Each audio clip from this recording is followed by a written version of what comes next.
اللہ تعالیٰ نے دنیا میں جن کاموں سے روکا ہوا ہے وہی کام جنت میں انعام کے طور پہ آپ کو ملنے والے ہیں.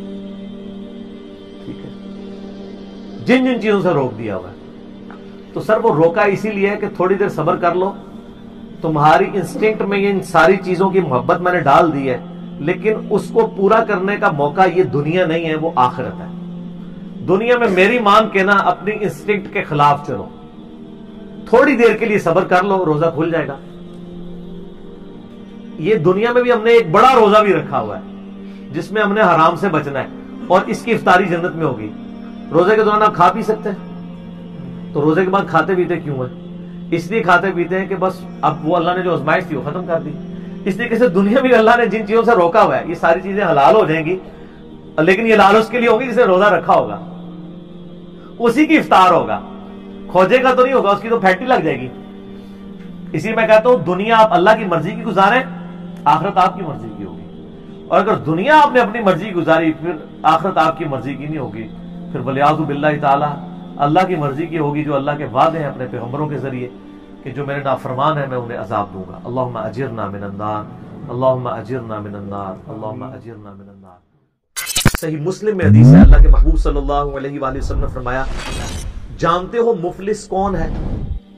صحابہ نے کہا یا رسول اللہ ہم تو مفلس اسی کو سمجھتے ہیں جس کے پاس دنیا کا مال و متاع نہ ہو. ظاہرہ بھی آپ فرمائیں میری امت کا مفلس وہ ہے جو قیامت والے دن پہاڑوں کے برابر نیکیاں لے کر آیا, لیکن اس حال میں آیا کہ اس نے کسی کو گالی دی, کسی کو مارا, کسی کا خون بہایا, کسی کو ذہنی ٹینشن دی. تو وہ سارے لوگ قیامت والے دن اللہ کے حضور اس کے خلاف مقدمہ کر کے اس سے اس کی نیکیاں لینی شروع کر دیں گے, حتیٰ کہ اس کی پہاڑوں نیکیاں, سارے تہجد اور حج, عمرے اور نمازیں, نوافل, پگڑیاں, داڑھی, سب کچھ ختم. ابھی بھی کچھ لوگ باقی ہوں گے, وہ کہیں گے اللہ ہم نے بھی بدلہ لینا ہے. اللہ کہے گا اس کی تو نیکیاں ختم ہو گئی. تو اب یوں کرتے ہیں کہ چونکہ آج کی کرنسی تو نیکی ہے, اس کے پاس نیکی تو کوئی نہیں ہے, تو اب یوں کیا جائے گا کہ تمہارے گناہ میں اس کے پلڑے میں ڈالنا شروع کر دیتا ہوں, ولیعوذ باللہ تعالی, اور اسے اوندھا منہ کر کے دوزخ میں ڈال دیا جائے گا. اسی لیے میرے بھائیوں سورۃ النساء میں آیا کہ جو لوگ یتیموں کا مال ناحق ہڑپ کر رہے ہیں اپنے پیٹوں میں دوزخ کی آگ بھر رہے ہیں. دنیا میں اخلاقی قوانین ڈورمنٹ پوزیشن میں ہیں, آخرت میں ایکٹیو ہو جائیں گے. آپ دنیا میں اپنی زبان کے اوپر انگارہ رکھیں, زبان جل جائے گی, لیکن حرام کا مال رکھیں نہیں جلے گی. لیکن یہ حرام کا مال جب آخرت میں جب آپ پہنچیں گے نا یہ انگارہ بن چکا ہوگا. دنیا میں مورل لاز ایکٹیو نہیں ہے, آخرت میں مورل لاز ایکٹیو ہو جائیں گے. اللہم اجرنا من النار, اللہم اجرنا من النار, اللہم اجرنا من النار. سورہ آل عمران کی یہ بھی قرآن حکیم میں چند اہم ترین آیات میں سے ہے جو عموماً گفتگو کے اندر کوٹ کی جاتی ہیں. اعوذ باللہ من الشیطان الرجیم, بسم اللہ الرحمن الرحیم. لن تنالوا البر حتى تنفقوا مما تحبون. تم کبھی بھی نیکی کے اعلیٰ ترین درجے کو نہیں پا سکتے جب تک کہ اپنی پسندیدہ چیزیں اپنے رب کے لیے قربان نہ کر دو. اب یہ کہنے کو تو ایک جملہ ہے, قیامت چھپی ہوئی ہے اس جملے میں. اللہ تعالیٰ اپنے بندوں سے آخری درجے کی قربانی ڈیمانڈ کر رہا ہے کہ سب سے جو پسندیدہ چیز ہے نا وہ اللہ کو دو. اب جو چیزیں پسندیدہ چیز کی کیٹیگری میں فال کریں گی وہ سب کی سب اللہ تعالیٰ آپ سے ڈیمانڈ کر رہا ہے. انسان کو سب سے پسندیدہ اپنی جان ہے, وہ اللہ کے لیے دے. یہ نہیں کہ جا کے گردن کٹوا دے, یعنی جان, اپنی زندگی, اپنی مصروفیات اپنے رب کے لیے کرے, اور جب کبھی ضرورت پڑے تو اپنی جان بھی دینے کے لیے تیار ہو جائے. یعنی آپ نے جسمانی طور پر, مالی طور پر, ہر لحاظ سے اللہ کے لیے کمٹمنٹ شو کرنی ہے. اور انسان کی زندگی میں سب سے اہم ترین پورشن اس کی جوانی کا پورشن ہے. ینگ ایج میں انسان کے اعصاب بھی مضبوط ہوتے ہیں, طاقت بھی ہوتی ہے, کمٹمنٹ کے ساتھ کاموں کو وہ پرفارم بھی کر سکتا ہے.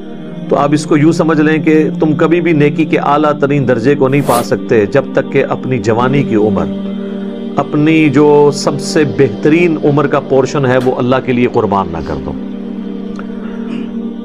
در جوانی توبہ کردن شیوہ پیغمبری جسے کہا جاتا ہے کہ جوانی میں نیکی کی زندگی گزارنا یہ پیغمبروں کا شیوہ ہے. بڑھاپے میں تو شیر بھی شکار کرنا چھوڑ دیتا ہے.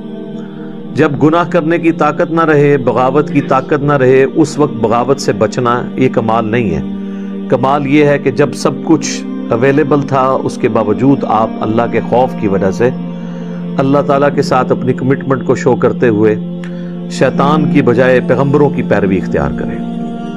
یہ ہے اصل میں چیز. مسلم میں حدیث ہے جو ایک دفعہ مجھ پہ درود شریف پڑھے اللہ تعالیٰ اس پہ 10 رحمتیں نازل فرمائے گا. اللہم صلی علی محمد وعلی آل محمد. اور سن نسائی میں ہے کہ اللہ تعالیٰ اس پہ 10 رحمتیں نازل فرمائے گا، اس کو 10 نیکیاں عطا فرمائے گا، اس کے 10 درجات بلند فرمائے گا، 10 گناہ معاف کر دے گا. ٹھیک ہو گیا؟ تو درود شریف کے مسلمان کو تو درود شریف کے اراؤنڈ سینٹرڈ ہونا چاہیے ہر موقع پہ. نبی صلی اللہ علیہ وسلم کا امت پہ یہ یعنی حق ہے کہ ہم ان کے لیے دعا کریں. یہ درود شریف امت ان کے حق میں دعا کرتی ہے. اللہم صلی علی محمد. اسی لیے حدیث ہے جامع ترمذی میں مولا علی سے کہ نبی علیہ السلام نے فرمایا، سیدنا علی خود راوی ہے کہ اللہ کے نبی علیہ السلام نے فرمایا تھا کنجوس ہے وہ شخص جس کے سامنے میرا ذکر ہو مجھ پہ درود نہ پڑے. اللہم صلی علی محمد وعلی آل محمد.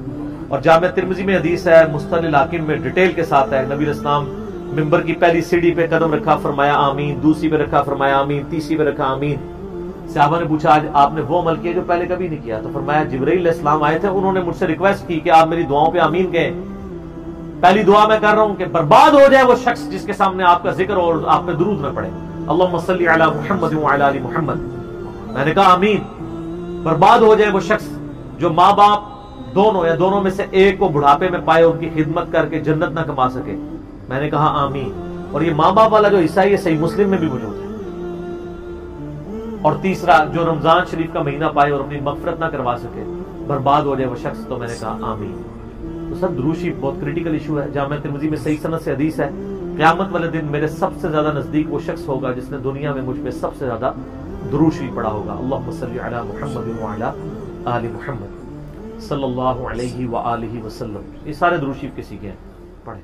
مولانا اسحاق کا ایک جملہ سونے کے قلم سے اور سونے کے پانی سے لکھنے کے یعنی قابل ہے. انہوں نے کہا تھا بتاؤ خلفائے راشدین نے کون سی اپنی جدادیں منائی ہیں، اپنے بچوں کے لیے کیا چھوڑ کے وہ مرے ہیں کہ تم کو کہ انہیں لالچ تھی. پوری زندگی چٹائی پہ حضرت عمر سوتے رہے مسجد کے اندر، اپنے بچے کو خلیفہ نہیں نامزد کیا. لوگوں نے حالانکہ مشورے دیے ہیں، حضرت ابو بکر نے اپنے بچوں کو خلیفہ نامزد نہیں کیا. پوری زندگی کس برسی میں ایک اسلام کے غالب ہونے تک ساری تکلیفیں اللہ سے اٹھائیں. جب اس کا فروٹ کھانے کا وقت آیا ہے اس وقت بھی جنگوں کی مصیبت کاٹ رہے ہیں. بوڑھے وقت میں تو انسان آرام کرتا ہے. 2.25 سال حضرت ابو بکر کی ایک رات بھی سکون سے گزری ہے. کتنے معاذوں میں جنگ کھولی ہے. منکرین زکات، مسلمہ کذاب، پرشین امپائر اور ایون رومن امپائر کے لیے بھی آپ نے اپنے وہ جب حضرت بلال نہیں ان کو روک رہے تھے حضرت بلال کو بھی بھیجنا پڑا. حضرت عمر کی پوری زندگی جنگوں سے عبارت ہے. پھر اپنی اولاد کے لیے کیا چھوڑ کے مرے؟ زیادہ زیادہ خلیفہ بنا جاتے ہیں نا. جنہوں نے خلیفہ بنایا بنو امیہ نے، وہ نظر آ رہا ہے دنیا کے لیے سب کچھ کیا. جنہوں نے اللہ کے لیے کیا انہوں نے تو اپنی اولاد کو کچھ نہیں دیا. اولاد تو ان کی اسی طرح ہی رہی ہے. محمد بن ابی بکر کو بنو امیہ نے قتل کیا، عبد الرحمن بن ابی بکر کو بنو امیہ نے قتل کیا. ویسے تو کہتے ہیں جی حضرت ابو بکر کی جو اولاد سے ہیں امام جعفر. ٹھیک ہے، تو یہ بتاؤ نا امام جعفر حضرت ابو بکر کی اس اولاد سے ہیں کہ جس اولاد کو بنو امیہ نے قتل کروایا ہے. محمد بن ابی بکر اگلی گل نہیں دستے، ادھی گل دستے نے. اس کو تو آپ درست ہی نہیں سمجھتے. یعنی اس سے مراد میں ناسبیوں کو کہہ رہا ہوں. اور ہمیں دوز لگاتے ہیں جی جو ائمہ تھے اہل بیت کے وہ تو حضرت بکر کی اولاد میں. کیڑی اولاد؟ وہ اولاد جی دی پرورش مولا علی نے کی تھی محمد بن بکر کی. جو جنگ جمل میں حضرت عائشہ کو سمجھاتے تھے. اور جب حضرت عائشہ کا اونٹ گرا اس مومن بن ابی بکر کے ساتھ حضرت علی نے حضرت عائشہ کو احترام کے ساتھ گھر روانہ کیا, جو مسند احمد میں حدیث ہے کہ ایک وقت آئے گا تیرا عائشہ سے جھگڑا ہوگا. حضرت علی نے کہا میں بڑا بدبخت ہوں گا, تو فرمایا تم نے ایسا کرنا ہے عائشہ کو اس کے گھر تک پہنچا دینا, اور پہنچایا. تو یہ چھوڑ دیں, مقدمے میں کبھی بھی کوئی جیت نہیں سکتا. پک اینڈ چوز آپ کریں گے تو وہ فٹ ہی نہیں بیٹھے گا. یہ اسی طرح ان کو تو چھوڑ دیں, تو بڑی ہستیاں تھیں. میں اپنے بارے میں دیکھتا ہوں کہ میرے بارے میں بلیم لگا رہے ہیں کہ جناب یہود و نصارہ سے فنڈنگ آ رہی ہے. آپ کیا سمجھتے ہیں یہ جب بکواس کر رہے ہوتے ہیں تو اس سے میرے کوئی ارادہ متزلزل ہوتا ہے؟ میرے تو ایمان میں اور اضافہ ہوتا ہے کہ یا اللہ میں واقعی ٹھیک ہوں, مجھے تو پتا ہے مجھے فنڈنگ نہیں آ رہی, ٹھیک ہے, تو میں تو اور پکا ہو جاتا ہوں نا. اس کے جھوٹے الزام لگانے سے کیا سمجھتے ہیں یہ کہ مجھے پیچھے کر لیں گے؟ میں تو اور چڑھ کے آؤں گا. انہوں نے ٹرینڈ چلایا, میں لا کے ہاتھ چپڑا چڑی. انہیں اس وقت انہوں روندے ہون گے کہ ایسی ٹرینڈ کیوں چلایا, اور ٹرینڈ بھی خیر ان کے اوپر الٹ گیا. اس ٹرینڈ میں تو سارے میکسیمم کمنٹس ہمارے حق میں تھے, ان کے حق میں تو بہت تھوڑے کمنٹس تھے. یہ چیز دیکھیں, پک اینڈ چوز نہ کریں, مقدمے کو دیکھیں. صلو علی محمد و آل محمد, اللہم صلی علی محمد و علی آل محمد و اصحاب محمد و ازواج محمد و امت محمد اجمعین الی یوم الدین. ٹھیک ہے جی, وما علینا الا البلاغ المبین. جزاکم اللہ خیرا.